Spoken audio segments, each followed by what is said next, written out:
Today we are making salmon, but it's going to be vegan. We're making it from tofu, so no fishies harmed, no animals harmed, and it's delicious. Topped with a sweet chili sauce that we're going to make.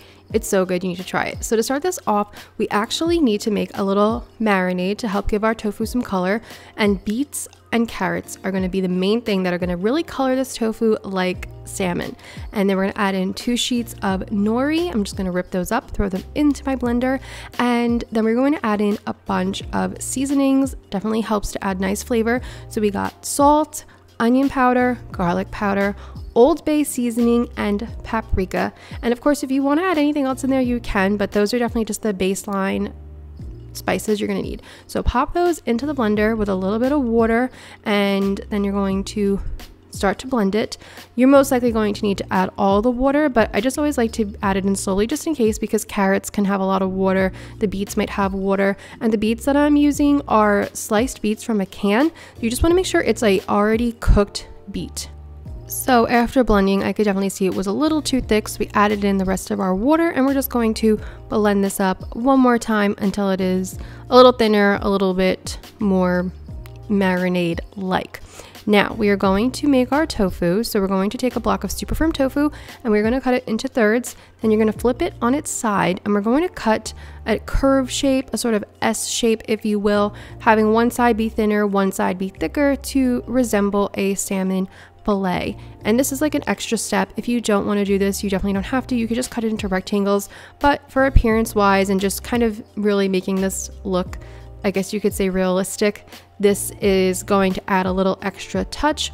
And yeah, it's just like one extra little second to do it. Otherwise, just cut it into rectangles, whatever you like. So yeah, here you can really see how I'm cutting it, and just make sure not to go too thin on the thin side. Otherwise the tofu will break. So you don't want to be too thin on the thin side. You want to still have some texture. And then you're going to make little cuts to add nice flakiness to our tofu to help add a lot of texture to it. So just repeat this with all your tofu, but it just helps to add extra texture to the tofu and make it really flaky.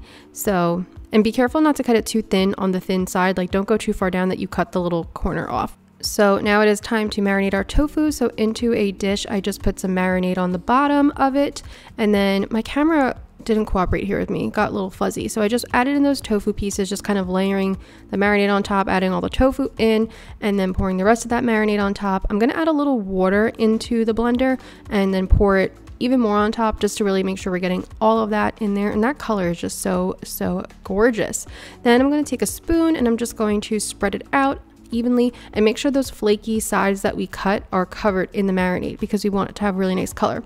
You're going to pop this in the fridge for 2 hours or overnight. Make sure to cover it with something, and as long as you want to leave it in there, you can. For our next step, this is something you want to do like 30 minutes before you're going to start cooking it, you know, if you marinate for a long time. So we're going to make our sauce. We're adding in olive oil and sesame oil, adds fattiness, will add crispiness and taste. Then we're going to add in sriracha. I really like the Trader Joe's one, it's delicious. Then we're going to add in some low sodium soy sauce and some sweet chili sauce. And you're just going to mix this all together. This sauce is so delicious. You'll have extra sauce, and it's great for like drizzling on top of like a rice bowl or something like that. So yummy. And it's really good. So we're going to set that to the side. Once it's all done, we'll look something like this. Delicious. Okay, so my tofu is done marinating, so I'm going to take it and put it on a lined baking sheet. And make sure to like really dip it good in the marinade before you take it out. Some of the marinade is like a little bit thick, so make sure you get that part off, because we don't want that to like bake onto the tofu. We just want it to really keep that nice color. So you're going to bake this in 2 stages. The first time is to keep that color on there. So pop this in the oven at 400 degrees for 10 minutes. You'll have leftover marinade. I'm going to be honest, I don't know what to do with this. Maybe you could throw it back in the blender, a little more water, maybe some maple syrup, maybe make like a salad dressing out of it or something, or mix it with chickpeas to make like a hummus. So this is our salmon after it's been baked once. How good does that look? Now we're going to brush on our sweet chili sauce. Make sure to be generous with this and get all the sides and really just coat it nicely. So everything's coated, going back in the oven at 400 degrees for 12 minutes and then down to 350 for 3 minutes. And These are beautiful. Look at this. It's so weird. It really looks so much like salmon, but it's so flavorful. It's so delicious. And obviously when you're eating it, you know you're eating tofu. Like, you're not tricking anybody the second you eat into it. But I think for a fun dinner, presentation wise, just a different way to prepare tofu, it's really delicious. The full recipe is on my blog, and you can always find all the ingredients and anything you want to know in the description box. Drizzle some more of that sweet chili sauce on top, add a little microgreen, some sesame seeds, and you have one beautiful dinner. It's so easy to make. It's so delicious. I really hope you try it out. It has a nice flaky texture. It's so good. So give it a go. Let me know what you think if you try. Thank you so much for watching. Thank you so much for being here, and I'll see you soon with another recipe. Bye.